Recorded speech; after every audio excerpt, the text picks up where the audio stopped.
Saturn, जो हमारे solar system का सबसे खूबसूरत, छठा और जुपिटर के बाद दूसरा सबसे बड़ा गैस जॉइंट है। इस पर अब तक कुल 4 मिशन किए जा चुके हैं, जिसमें पायनियर 11, वॉयेजर 1, वॉयेजर 2 और द कैसिनी मिशन। इन चारों मिशन में से सिर्फ कैसिनी ने सैटर्न के गिर्द 13 साल तक चक्कर लगाकर ये पता लगाया कि सैटर्न का ये खूबसूरत रिंग बहुत तेजी के साथ खत्म हो रहा है और आने वाले कुछ ही सालों में यह मुकम्मल तौर पर खत्म हो जाएगा। इसके अलावा कैसिनी ने सैटर्न के 2 बड़े चांद एनसेलेडस और टाइटन के बारे में बहुत ज्यादा इंफॉर्मेशन इकट्ठी की। तो दोस्तों, आज हम जानेंगे सैटर्न के कुछ अमेजिंग फैक्ट्स के बारे में, जिन्हें पहले आपने ना कभी देखा होगा और ना ही कभी सुना होगा। मैं हूं रहमान और आप देख रहे हैं इफ टीवी। वीडियो शुरू करने से पहले आपसे गुजारिश है, अगर आपने हमारे चैनल को सब्सक्राइब नहीं किया तो बराए मेहरबानी चैनल को सब्सक्राइब करके वीडियो को लाइक जरूर कीजिएगा। आप लाइक करते हैं तो हमारा हौसला बढ़ता है। सैटर्न, जिसके पास एक मोटा और बहुत ही खूबसूरत रिंग है, हमारे सोलर सिस्टम के गैस जॉइंट जैसा कि जुपिटर, यूरेनस और नेपच्यून, इनके पास भी अपनी रिंग्स मौजूद हैं जो आसानी से दिखाई नहीं देती। लेकिन सैटर्न के अलावा बाकी सब प्लैनेट्स के पास पतली और काफी धुंधली रिंग्स हैं। सैटर्न का रिंग्स काफी मोटा और तेज है, जिसे हम जमीन से टेलीस्कोप की मदद से बिल्कुल साफ देख सकते हैं। 15वीं और 19वीं सदी के दरमियान में जब टेलीस्कोप को इजाद किया गया, तब हमने सैटर्न को थोड़े अच्छे तरीके से देखा। उस वक्त सैटर्न के रिंग्स के बारे में कोई नहीं जानता था, लेकिन 1610 में गलीलियो ने पहली बार टेलीस्कोप की मदद से सैटर्न को देखा। इससे पहले लोग मानते थे कि सैटर्न के दोनों साइड पर 2 चांद हैं, लेकिन टेलीस्कोप की इजाद के बाद हमने टेलीस्कोप की मदद से सैटर्न के रिंग्स को साफ साफ देखना शुरू किया और इसी के साथ हमें ये भी पता चला कि सैटर्न के पास भी बहुत सारे नेचुरल सैटेलाइट्स यानी मून हैं। फिर आया दौर मॉडर्न ऑब्जर्वेशन का, जब नासा की तरफ से भेजे गए स्पेसक्राफ्ट की मदद से हमने सैटर्न को पढ़ना शुरू किया। नासा की तरफ से किए गए पायनियर 11, वॉयेजर 1 और वॉयेजर 2 मिशन में हमने सैटर्न को बहुत करीब से तो देखा, लेकिन नासा के साइंसदानों को इसके बारे में ज्यादा इंफॉर्मेशन नहीं मिल पाई थी। और फिर सन 1997 को लॉन्च किया गया कैसिनी वेगस, जिसे नासा और ईसा स्पेस कंपनी ने मिलकर बनाया था। ये मिशन खास तौर पर सैटर्न और इसके नेचुरल सैटेलाइट्स को जानने के लिए किया गया था। और आप ये जानकर हैरान हो जाएंगे कि इस मिशन में कैसिनी ने 13 साल तक सैटर्न को ऑर्बिट किया था। इस मिशन के जरिए नासा ने सैटर्न के बारे में बहुत ज्यादा इंफॉर्मेशन हासिल की, जिसने साइंसदानों के होश उड़ा दिए। 1 जुलाई 2004 को कैसिनी सैटर्न के ऑर्बिट में पहुंचा। सैटर्न हमारी जमीन से करीब 1.2 बिलियन किलोमीटर दूर है।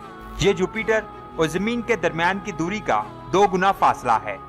जुपिटर हमसे करीब 58 करोड़ किलोमीटर दूर है। जुपिटर के बारे में मैं ऑलरेडी वीडियो बना चुका हूं।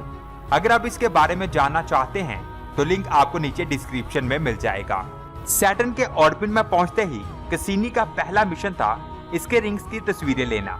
सैटर्न के ये रिंग 7 हिस्सों पर मुश्तमिल है और हर हिस्सा एक अल्फाबेट के जरिए दिखाया गया है, जिसमें ABCDFG और सबसे बाहर वाला रिंग E। सैटर्न के ये रिंग बने हैं जमे हुए पानी के छोटे छोटे पार्टिकल्स और चट्टानों से। ये जमी हुई बर्फ सूरज की रोशनी को काफी ज्यादा रिफ्लेक्ट करती है, जिसकी वजह से ये रिंग काफी चमकता हुआ दिखाई देता है। सैटर्न के रिंग्स के हर हिस्से में थोड़ी थोड़ी खाली जगह है और इसकी वजह से हम हर हिस्से को अलग अलग देख पाते हैं।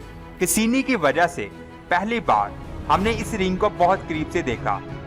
सैटर्न के 62 नेचुरल सैटेलाइट्स यानी मून हैं, जिनमें से साइंसदानों ने 53 नेचुरल सैटेलाइट्स को तलाश किया। सैटर्न का सबसे बड़ा चांद टाइटन, ये अकेला ही सैटर्न के ऑर्बिट में मौजूद तमाम ऑब्जेक्ट्स, जिसमें सैटर्न के रिंग्स भी शामिल हैं, के मास से बहुत ज्यादा भारी है। लेकिन क्या आपने ये कभी सोचा है कि सैटर्न के ये रिंग्स चिपटे क्यों हैं? सैटर्न के ये रिंग्स बने हैं बेहद छोटी छोटी बर्फीली चट्टानों और पत्थरों के टुकड़ों से। ये टुकड़े किसी भी चांद की तरह सैटर्न के गिर्द घूमते हैं और इसी वजह से ये पूरी तरह इसके इक्वेटर के चारों तरफ अलाइंड है। लेकिन यहाँ पर एक सवाल पैदा होता है कि सैटर्न के ये रिंग्स कैसे बने थे। ये क्वेश्चन थोड़ा सा कंट्रोवर्शियल है, क्योंकि कई साइंसदान इसके बारे में अपनी अलग अलग राय देते हैं। लेकिन कैसिनी मिशन की वजह से हमें ये पता चला है कि सैटर्न के ये रिंग्स सैटर्न की निस्बत काफी नए हैं। मतलब कैसिनी से मिला हुआ डेटा हमें बताता है कि सैटर्न के ये रिंग्स सैटर्न के बनने के काफी देर बाद बने थे। इसी के साथ कैसिनी ने सैटर्न के रिंग्स के बारे में एक बहुत बड़ा खुलासा किया था, जिसने सभी को हैरान कर दिया।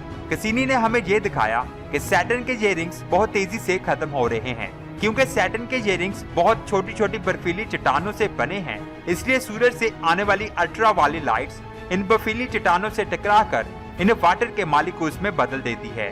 ये बारिश सैटर्न के मैग्नेटोस्फीयर के जरिए लगातार सैटर्न के गिर्द बरस रही है।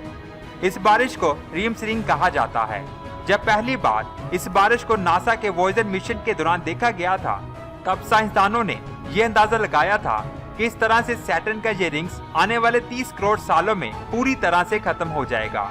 लेकिन कैसिनी के दौरान किए गए ऑब्जर्वेशन में ये पता चला कि ये बारिश नासा के साइंसदानों के अंदाजे से ज्यादा तेज हो रही है, और नई इंफॉर्मेशन से ये साबित हुआ कि ये रिंग्स 10 करोड़ सालों में ही खत्म हो जाएंगे, और इसके बाद सैटर्न जमीन की तरह बिना रिंग के हो जाएगा, और तब ये बहुत अजीब दिखेगा। लेकिन 10 करोड़ साल का अरसा काफी लंबा वक्त होता है। जब कैसिनी सैटर्न के नॉर्थ पोल के पास गया तो इसे बहुत बड़ा तूफान दिखाई दिया, जो बहुत अजीब था, और इसे वॉयेजर 1 में भी देखा गया था। ये तब से अब तक बिल्कुल वैसे का वैसा ही था। साइंसदानों के मुताबिक ये एक परमानेंट स्टॉर्म है। सैटर्न के साउथ पोल में भी ठीक ऐसा ही एक परमानेंट स्टॉर्म है, जो दिखने में तो अजीब नहीं था, लेकिन साइज में बहुत बड़ा है। ये इतना बड़ा है कि इसके अंदर पूरी की पूरी जमीन आराम से फिट हो जाएगी। जैसे कि आपको पता है, सैटर्न एक गैस जायंट है। जुपिटर की तरह इसका ज्यादातर हिस्सा हाइड्रोजन और हीलियम से बना है। इसका एटमॉस्फेयर बना है 96.3% हाइड्रोजन और 3.2% हीलियम से। सैटर्न साइज में इतना बड़ा है कि इसमें 764 जमीन आसानी से फिट हो जाएंगी। लेकिन हैरान करने वाली बात यह है कि इसकी डेंसिटी पानी से भी कम है। इसका मतलब अगर इस प्लेनेट को एक बहुत बड़े समुद्र में डाल दिया जाए तो ये पानी के ऊपर तैरने लगेगा। सैटर्न की एक और हैरान करने वाली बात यह है कि ये दोनों साइड से पतला और चौड़ा है। लेकिन ऐसा क्यों है? सैटर्न अपनी साइज की निस्बत काफी लाइट वेट प्लेनेट है, और ये बहुत तेजी से घूमता है। इसी वजह से ये दोनों साइड से पतला और चौड़ा प्लेनेट है। इसके तेज घूमने की वजह से यहाँ बहुत तेज तूफान आते हैं, जो कि जुपिटर में आने वाले तूफानों से काफी ज्यादा तेज और साइज में बड़े हैं। इस बात ने साइंसदानों को बहुत ज्यादा हैरान कर दिया कि आखिर ऐसा कैसे हो सकता है, क्योंकि सैटर्न सूरज से जुपिटर के मुकाबले में 2 गुना दूरी पर है, जिसकी वजह से यहाँ सूरज की रोशनी बहुत ही कम पहुँच पाती है, क्योंकि सूरज की गर्मी ही जुपिटर के तेज तूफानों को चलाती है। जुपिटर और सैटर्न इन दोनों की कंपोजिशन तकरीबन सेम है, तो आखिर सैटर्न पर जुपिटर से तेज तूफान कैसे चल सकते हैं? इसका जवाब मिला कैसिनी में लगे इंफ्रारेड कैमरे के जरिए।